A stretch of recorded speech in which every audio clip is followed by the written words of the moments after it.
रामपुर नामक गांव में रामू नाम का एक कुम्हार रहता था। वो मिट्टी के सुंदर सुंदर मटके बनाकर उन्हें गांव में बेचा करता था। एक रोज वे अपने बनाए हुए मटके को रंग से सजा रहा होता है कि तभी उसका छोटा भाई मोनू वहां आता है और रामू से कहता है, भैया यह मटके बेचना भी कोई काम है? भला कितने सालों से आप मेहनत करके यहाँ यह मिट्टी के मटके बनाकर बेच रहे हैं, पर हम अभी तक गरीब के गरीब ही हैं। मुझे लगता है आपको कोई बड़ा काम करने के लिए सोचना चाहिए। मटके बनाकर उन्हें पूरे गांव भर में बेचना। बाबा रे बाबा, मुझे तो सोचकर ही शर्म आने लगी है। मैं तो कभी ऐसा छोटा काम ना करूं। तभी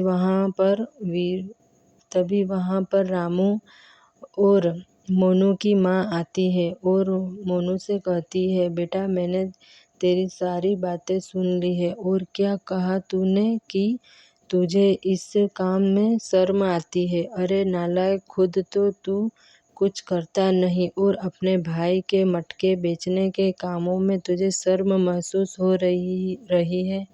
माँ कोने में रखा हुआ डंडा उठाती है और उसे मोनू को दिखाते हुए गुस्से से कहती है, कमबख्त, खुद तो मुफ्त की रोटी टोर रहा है और कुम्हार के काम में इसे शर्म आती है। एक बात मेरी तो कान खोल के सुन ले मोनू, अगर तू जल्दी ही कोई काम पर नहीं लगा तो तुझे अपने भाई रामू के काम में उसका हाथ बटाना होगा और गांव के बाजार में मटके भी बेचने होंगे। माँ, अगर मैं भी भैया के जैसे मटके बनाने के काम में लग गया ना, तो मैं भी भैया की तरह ही कुंवारा रह जाऊंगा, क्योंकि मटके बेचने वाले लड़के से कोई सुंदर बड़े घर की लड़की शादी करना नहीं चाहेगी। हाय रे कमबख्त, अपने बड़े भाई के बारे में ऐसी बातें बोलते हुए तुझे जरा भी शर्म नहीं आई? और मैं जानती हूँ कि एक न एक दिन मेरे रामू को सुंदर सुशील लड़की जरूर मिलेगी। माँ छोड़ो यह सब बातें और मैं चला काम पर। रामू ऐसा बोलकर मटके का टोकरा अपने सर पर रखकर उन्हें बेचने के लिए निकल जाता है। वे आवाज लगाकर मटके बेचने लगता है, आ गया जी, आ गया, आपके गांव में सुंदर सुंदर मटके बेचने वाला आ गया। लाल पीला हरा नीला हर रंग का मटका बेचने आ गया। रामू को मटके बेचते हुए सुबह से शाम हो जाती है, पर उसका एक भी मटका नहीं बिकता कि तभी उसके पास गांव में ही रहने वाले काका आते हैं। अरे भाई रामू, आज तो तेरा टोकरा मटकों से भरा पड़ा है। लगता है आज एक भी मटका नहीं बिका है। रामू उदास मन से कहता है, जी काका, आज तो एक भी मटका नहीं बिका। बेटा रामू, तुम्हें उदास होने की कोई जरूरत नहीं है। और देखना, भगवान सच्चे और नेक दिल वालों के साथ सदा अच्छा ही करते हैं। कुछ ही देर में सुमिता बहन आती है और रामू से कहती है, भाई तुम्हारे मटके सच में बहुत ही सुंदर है। तुम्हें तो चंद्रपुर गांव में अपने मटके बेचने जाना चाहिए। सुना है वहाँ के राजा को सुंदर मटके बहुत पसंद है, और अगर उन्हें तुम्हारे बनाए मटके पसंद आ गए तो तुम्हारी तो चांदी ही चांदी हो जाएगी। हाँ, रामू घर जाकर चारपाई पर बैठकर चंदनपुर गांव जाकर मटके बेचने की सोचने लगता है कि तभी वहां उसकी माँ आ जाती है और रामू से कहती है, क्या बात है रामू, तू किसी सोच में पड़ा है? माँ, मैंने सुना है कि चंदनपुर के राजा को रंग बिरंगे मटके बहुत पसंद है, इसलिए मैं कल ही वहां पर मटके बेचने जाऊंगा। मगर बेटा चंदनपुर गांव तो हमारे गांव से बहुत दूर है। माँ कुछ भी हो मैं वहाँ जाकर मटके जरूर बेचूंगा। ऐसा बोलकर रामू अपने मटके बनाने के काम में लग जाता है और इस बार वे वैसे भी ज़्यादा सुंदर रंग बिरंगे मटके बनाता है। सुबह होते ही अपना टोकरा सिर पर रखकर चंदनपुर गांव के लिए निकल जाता है। उसे चलते हुए सुबह से शाम हो जाती है, पर जैसे ही वह चंदनपुर गांव में पहुंचता है कि तभी उस गांव की औरतें रामू के पास आती है और रामू के रंग बिरंगे मटकों की तारीफ करने लगती है। बेटा मटके तो तेरे बहुत ही सुंदर है, वैसे तुम इस गांव के तो नहीं लगते हो। जी सही कहा आपने, मैं इस गांव का नहीं हूँ, मैं रामपुर गांव का रहने वाला हूँ और मैंने सुना है कि इस गांव के महाराजा जी को सुंदर व रंग बिरंगे मटके बहुत पसंद है। बस इसलिए मैं यहाँ उन्हें मटके बेचने के लिए चला आया। पल्लवी काकी चौंकते हुए कहती है, क्या कहा, महाराज जी के पास जाना है? फिर तो भगवान ही बचाए तुम्हें। काकी आप ऐसा क्यों कह रही हो? बेटा यह तो तुम्हें महल जाकर ही पता चल जाएगा। वैसे महाराज जी को जिस मटके की तलाश है वह तुम्हारे पास नहीं है, इसलिए जरा सोच समझ कर महल जाना। रामू अपना टोकरा सिर पर रखकर वहां से निकल जाता है और चलते चलते वे सोचता रहता है कि आखिरकार काकी ने उसे ऐसे क्यों कहा। ऐसी सोचते सोचते वह महल पहुंच जाता है। रामू महल के दरबारियों से अंदर जाने के लिए आग्रह करता है। अगर तुम कुम्हार हो और यह सभी मटके तुमने खुद बनाए हैं, तभी हम तुम्हें अंदर जाने दे सकते हैं। जी मैं कुम्हार हूँ। रामू के ऐसे कहते ही दरबारी उसे महल में जाने देते हैं। जैसे ही रामू महल के भीतर जाता है, उसे अपने सामने एक सुंदर आंखों वाली लड़की खड़ी मिलती है, जिसने अपने मुंह पर नकाब लगाया होता है। उस नकाब के कारण उस लड़की की सिर्फ आंखें ही रामू को दिखाई देती है, जो कि बहुत ही सुंदर थी। तभी वहाँ लड़की, जो कि महाराज की बेटी, जिसका नाम सुंदरी था, रामू से कहती है, तुम्हारे मटके तो वाकई में बहुत सुंदर है, पर जिस मटके की मेरे पिताजी को तलाश है वे मटका तुम्हारे पास नहीं है।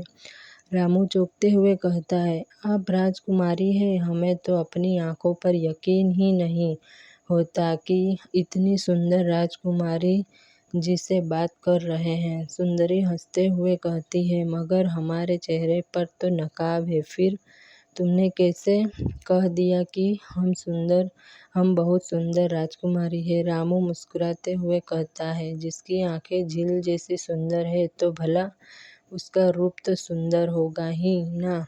वैसे इंसान के रूप से ज़्यादा उसका दिल अच्छा होना चाहिए, और यकीन से कह सकते हैं कि आप बेहद नेक दिन राजकुमारी जी हैं। तभी महल में महाराजा जी सुमेर सिंह आकर अपने गद्दी पर विराजमान होते हैं।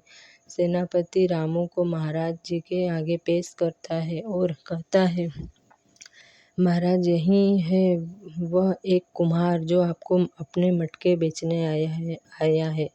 मटके तो तुम बहुत अच्छे बनाते हो। महाराज की जय हो, महाराज की जय जय हो। यह तो मेरा सौभाग्य है जो आपको मेरे मटके अच्छे लगे, मगर हमें इन मटकों से कोई भी मटका नहीं चाहिए। हमें तो उस विचित्र सुनहरे मटके की तलाश है जो कि काली पहाड़ी नामक एक घने जंगल में स्थित है, और उसे एक नेक दिल व समझदार कुम्हार ही लेकर आ सकता है। और अगर तुम वो मटका हमें ला कर देते हो तो हम उसके बदले में जो तुम्हें चाहिए होगा हम वो तुम्हें ज़रूर देंगे। सोच लीजिए महाराज, हम जो चाहिए वो आपको देना पड़ेगा। हमने एक बार जबान दे दी सो दे दी, मगर तुम्हें भी एक बात का ध्यान रखना होगा, और वह यह है कि वह जंगल कोई आम जंगल नहीं है। वहाँ बहुत ही खतरनाक जंगल है। उस जंगल में अभी तक जो भी कुम्हार वो विचित्र मटका लेने गया वो वहाँ से वापस नहीं लौटा। आखिर ऐसा क्या राज है इस सुनहरे मटके का जिस पाने के लिए महाराज जी कुछ भी देने को तैयार है। रामू महाराज से कहता है, महाराज जी मेरा आपसे वादा है कि मैं वह मटका जरूर लेकर आऊँगा। रामू महाराजा को हाथ जोड़ता है और कुछ कहे बिना ही उस मटके की तलाश में जंगल की ओर निकल जाता है। 2 दिन बीत जाने के बाद वे जंगल पहुंच जाता है। वीरू को बहुत प्यास लगती है। तभी उसकी नज़र उस जंगल में बनी एक कुटिया पर पड़ती है। रामू खुशी से उस कुटिया में जाता है और वे अपने सामने एक बूढ़ी कुबड़ी औरत को देखकर हैरान होता है। माँ जी बहुत प्यास लगी है, क्या पीने के लिए पानी मिलेगा? कुबड़ी और औरत रामू के हाथ में पानी से भरा लोटा थामते हुए कहती है, बेटा लगता है कि तुम भी उस सुनहरे मटके की तलाश में भटक रहे हो, मगर एक बात जान लो, उस मटके तक पहुंचना आसान नहीं। रामू हैरान भरी नजरों से उस कुबड़ी औरत को देखता है और वे उनसे कुछ कह पाता कि तभी कुबड़ी औरत रामू से कहती है, लगता है तुम्हें भी बाकी लोगों की तरह ही उस मटके के बदले में महाराज से उनका सब कुछ मांगने वाले हो। माँ जी मैं गरीब हूँ पर लालची नहीं। तुम मुझे सच्चे इंसान लगे हो, इसलिए मैं तुम्हें उस सुनहरे मटके तक पहुँचने का रास्ता बताती हूँ। पर जब तुम्हें वह मटका मिल जाए तो सबसे पहले तुम्हें उस मटके को मेरे पास लाना होगा। जी यदि आप उस मटके तक पहुँचने में मेरी सहायता करेंगी तो मैं ज़रूर वह मटका आपके पास लेकर आऊँगा। मेरी कुटिया से कुछ ही दूर पर एक विशाल बरगद का पेड़ है, बस उसी की गोद में रखा है वह विचित्र सुनहरा मटका, मगर उस मटके की पहरेदारी करता है एक विशाल दानव। अगर तुमने उसे हरा दिया तो मटका तुम्हारा। रामू जरा भी समय बर्बाद किए बिना उस बरगद के पेड़ की तलाश में निकल जाता है और जैसे ही उसे वे विशाल बरगद का पेड़ दिखाई देता है तो वह उसके पास जाकर उसे निहारने लगता है कि तभी उसकी नज़र नीचे रखे उस सुनहरे मटके पर पड़ती है। वीरू जैसे ही उस मटके को उठाने के लिए झुकता है वहाँ पर एक विशाल दानव आ जाता है और वो रामू से कहता है, तुम्हें इस सुनहरे मटके को ले जाने हैं तो उस पहले तुम्हें मेरी पहेली को सुलझाना होगा। अगर तुमने मेरी पहेली का सही उत्तर नहीं दिया तो मैं तुम्हें कच्चा चबा जाऊंगा। तो तुम तैयार हो ना? मैं तैयार हूँ। ऐसा कौन सा फल है जिसे कभी खरीदा नहीं जा सकता? मेहनत का फल। अगर मैं तुमसे कहूँ कि इस मटके को भूल जाओ और उसके बदले में तुम्हें इतना धन दूँ जो कभी खत्म ही ना हो, तो क्या तुम मेरे प्रस्ताव को मानोगे? मैंने महाराज से वादा किया है कि मैं हर हाल में यह मटका उनको ला कर ही दूंगा, इसलिए अच्छा होगा कि तुम मुझे धन का लालच ना दो, क्योंकि मैं वह इंसान हूँ जो मेहनत और ईमानदारी में विश्वास रखता हूँ। अगर तुम सच में लालची नहीं हो तो तुम यह मटका ले सकते हो। अगर तुम्हारे मन में जरा भी लालच हुआ तो तुम इस मटके के हाथ लगाते ही भस्म हो जाओगे। रामू बिना डरे उस मटके को अपने हाथों में उठा लेता है। जैसे ही वे उस मटके को अपने हाथ में लेता है वे दानव गायब हो जाता है। रामू खुशी से उस मटके को सबसे पहले उस कुबड़ी औरत के पास लेकर जाता है। जैसे ही कुबड़ी औरत उस मटके को हाथ में लेती है वे एक सुंदर रानी में बदल जाती है। वे यह मटका रामू को वापस करते हुए उससे कहती है, कुछ साल पहले मुझे एक साधु बाबा ने श्राप दिया था, पर आज मैं उस श्राप से मुक्त हो गई हूँ। जिस महाराज ने मुझे जिस महाराज ने तुम्हें इस मटके को लाने के लिए कहा है, मैं उनकी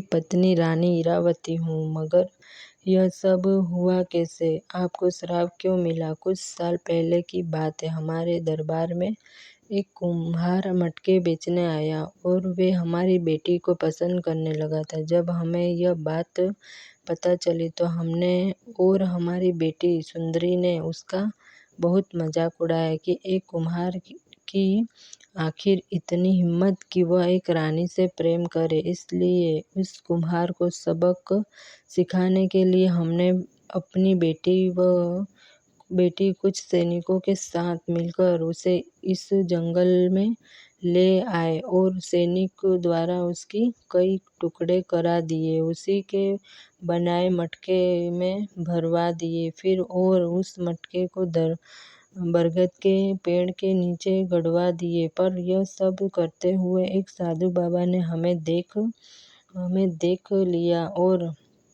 उन्होंने हमें और हमारी बेटी को श्राप दिया, जिसके कारण मैं एक कुबड़ी औरत बनकर इस जंगल में कैद हो गई हूँ और मेरी बेटी को एक प्रकार का चर्म रोग हो गया। उस बाबा से जब हमने अपने किए की माफ़ी मांगी तब उन्होंने कहा कि यह मटका जिसमें एक कुम्हार का शव है, अब से यह एक सुनहरे मटके में बदल जाएगा और इस मटके को यदि कोई नेक दिल कुम्हार लाकर तुम्हें और तुम्हारी बेटी को स्पर्श कराता है तो तुम फिर से अब पहले जैसे हो जाओगे। अब मैं समझा कि महाराज को क्या इसी मटके की तलाश थी। फिर रामू मटके के साथ इरावती रानी को लेकर महल पहुंचता है। महाराज जैसे ही उस मटके व रानी इरावती को देखते हैं तो वह बहुत ही खुश होते हैं। महाराज रामू से कहते हैं, बेटा, इस मटके को स्पर्श करा कर तुमने रानी इरावती को तो ठीक कर दिया है, अब इससे मेरी बेटी को भी ठीक कर दो। महाराज की बेटी जैसे ही अपना नकाब हटाती है तो दरबार में खड़े सभी दरबारी उन्हें देखकर बहुत हैरान होते हैं। तभी रामू वे सुनहरा मटका लेकर महाराज की बेटी सुंदरी के हाथों में देता है, जिसे स्पर्श करते ही सुंदरी चर्म रोग से मुक्त हो जाती है। महाराज रामू से कहते हैं, तुम्हारा जितना धन्यवाद किया जाए उतना कम है। आज तुमने वो कर दिखाया जो आज तक कोई भी नहीं कर सका। इसलिए कहो तुम्हें क्या चाहिए? महाराज, मैं आपकी बेटी से विवाह करना चाहता हूँ। महाराज व महल में खड़े सभी लोग रामू की इस बात को सुनकर चौंक जाते हैं। तभी रानी सुंदरी महाराज से कहती है, पिताजी, मैं पहले ही एक गलती की सजा भुगत चुकी हूँ, पर अब कोई और गलती नहीं करना चाहती, इसलिए मैं भी इस कुम्हार से विवाह करने के लिए तैयार हूँ। सुंदरी की बात सुनकर महाराज को बहुत खुशी होती है और वो खुशी रामू के साथ सुंदरी का विवाह करा देते हैं और साथ ही रामू को बहुत धन भी देते हैं। रामू सुंदरी व ढेर सारे धन के साथ अपने घर लौटता है और माँ को सारी बात बताता है, जिसे सुनकर माँ बहुत खुश होती है।